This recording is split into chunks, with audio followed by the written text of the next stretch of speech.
entangled me. The anguish of the grave came upon me. I was overcome by trouble and sorrow.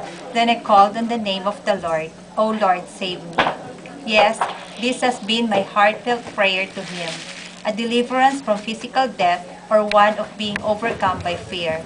And by faith, I have been claiming a series of answered prayers. The Lord is gracious and righteous. Our God is full of compassion. The Lord protects the simple-hearted. When I was in great need, He saved me. These verses speak to me so often and remain fresh in my heart. In 2003, my husband and I lodged our visa application for Canada, and 5 years later, we were finally called in for our medical exam for permanent residency.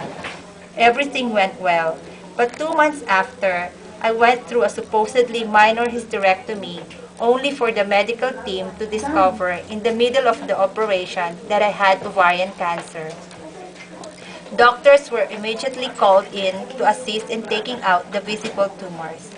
When I learned about my cancer, I thought of my kids, my husband, and yes, my own death. I did not ask the Lord why me or why so soon enough. Somehow, I managed to jump into the next question, what is going to happen to my kids and my husband? I know that death is certain and we all have an appointed time. Despite my fears, the Holy Spirit gave me a cheerful spirit during my stay in the hospital and even after I came home. With the, with the mind and emotions that God gave me, I have consciously and carefully followed God's faithful instruction to us to turn our eyes on Him and His love, His goodness, and His faithfulness. By His grace, He enabled me to do so. With the discovery of the cancer and some tumors left from the emergency operation, I have been blessed by God with a faithful, compassionate servant and a very skillful oncologist, Dr. Maria Luisa Tiambeng of GCF. I did not want fear to get in our way, so I told my husband, "Don't be scared, I have a bigger God than these tumors." Sadly, the tumors could not be completely eliminated by surgery alone, so I had to undergo 6 cycles of chemotherapy. We all know that this treatment is so expensive in the Philippines. I began to wonder, will we be able to pay and finish the 6 cycles? God's answer was yes. I completed my 6 cycles of chemo, 3 sessions of MRI, along with several tests. The funds did not come in all at once, but in stages at just the right time. It taught us to trust God's ways and timing, and we eventually learned to relax even though the funds for the next cycle were nowhere yet. God moved the hearts of so many people who contributed to my hospital expenses. God moved in ways beyond my expectations and imagination. He has proven His faithfulness. He never left us in times of our need. As a result, my husband gave his life to God. He is my Jehovah Jireh, the God who provides. God not only provided for my treatment, but He also spared me from more serious side effects of chemotherapy. He protected my lungs, my liver. Although I lost my hair 2 weeks after my first cycle, it was the least of my concerns. The treatment was completed. Praise God. James 5 verse 13. Is any one of you in trouble? Let him pray. Many prayed for me, and I took great comfort from that. Is anyone happy? Let him sing songs of praise. Please help my spirits up in good times and difficult times. Is anyone sick? He should call the elders and pray over him and anoint him with oil. Many visited and came to pray for me. What incomprehensive joy and comfort! And prayer offered in faith will make the sick person well. The Lord will raise him up. In February 7, 2009, we finally immigrated to Canada with hopes for a new start and a new life. Not long after, I received news that my mother was diagnosed with terminal cancer and was dying.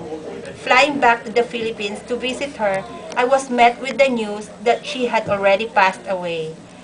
Her passing away was not easy for my family back in the Philippines. The good news, however, was that my mother is in God's loving and tender hands, free from pain.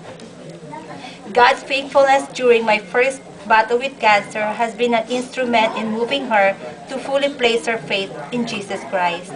She has manifested her faith during her own battle.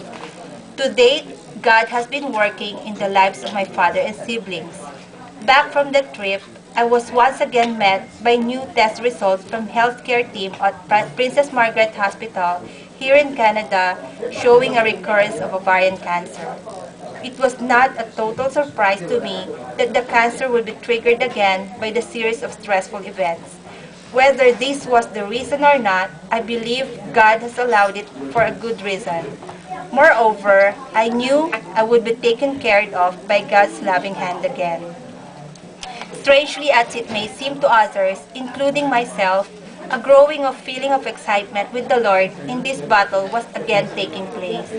On this one-on-one with the Lord, I realized that no one can fully comprehend my pain except the Lord who created me and knows me well. Human as I am, I laid before Him my concerns on how my immediate family will face this battle for the second time. Being in a foreign land, how am I going to cope with my responsibilities when the side effects of chemo kick in? But Psalm 73 verse 26 says, "My flesh and my heart may fail, but God is the strength of my heart and my portion forever." In this journey, I face my giants again, but I know that no giants are too big if God is my God. I also thank Him that He allowed my sickness to happen so that my family, especially my father, my brothers and sisters, would come to know Him as their Lord and Savior and be able to experience His faithfulness in their own lives.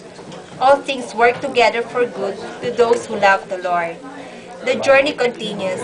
Last October, my tumor marker went up to 329, way beyond the normal range of 0 to 35. Another set of chemo was necessary. God has graciously allowed my first cycle of chemo to bring it down to 205, second cycle to 20, and third cycle to 9. Psalm 61 verse 2. From the ends of the earth I call to you. I call as my heart grows faint. Lead me to the rock that is higher than I. I went through 3 cycles of chemo on my second set with good results, didn't you? My fourth cycle was rescheduled to last Wednesday, a week later than originally scheduled to allow my bone marrow to recover because of a condition called neutropenia. A fever that may accompany this condition meant that I needed to prepare 1,500 Canadian dollars for the shots. And once again, God spared me from the fever. I have just went through my fourth cycle and pain would usually set in 3 days, and that is today. But here I am, standing before you as a testimony of God's faithfulness, strength, and power. The Lord will continue to let me stay for as long as He thinks best. He has helped me to forget my pain, remember His faithfulness, and strive forward with strength toward the plans He has in store for me. It is not easy, but I have learned to leave all my worries in His hands. God has reminded me of the great things He has done in the past and who He is in the present. I know I wouldn't have grown in faith in Him had He not let me grow through these trials. It was not until I have walked with Him through some very deep troubles in life that I discovered He can lead me to find refreshment in Him right in the midst of my difficulties. Back in Manila, and even here in Canada, His purpose will prevail as He proves Himself to be the great and mighty God. We're all living in a borrowed time, and by His grace, I am now living purposely on this borrowed time for Him. Only as one who has walked with Him through such dark valleys can I console, comfort, or encourage others in similar situations. The simple fact is that just as water can only flow in a ditch, or channel, or valley, so in my life, the love of God can flow only through the valleys that can be carved and cut by excruciating experiences. 2 Corinthians 1 verses 3 to 4. Praise be to the God and the Father of our Lord Jesus Christ, the Father of compassion and the God of all comfort, who comforts us in all our troubles, so that we can comfort those in any trouble with the comfort we ourselves have received from God. No one knows when our appointed time is, except the Lord, our Creator. For now, I want to live for Him and be a witness of His love, His goodness, and His faithfulness. Psalm 116, verse 8 to 9 says, "For you have been delivered my soul from death, my eyes from tears, and my feet from falling. I will walk before the Lord in the land of the living. A God is victorious over death, gives strength to the weak, brings healing and comforts the weary. I humbly testify to you today, as one of many recipients of His grace, that God answers prayers, that prayers can move mountains, that nothing is impossible with Him. When sickness comes to weaken you, and circumstances threaten to rob you of your peace, when your heart melts because of pain, He says, "Let not your heart be troubled, and do not be afraid." John 17:14. John 14.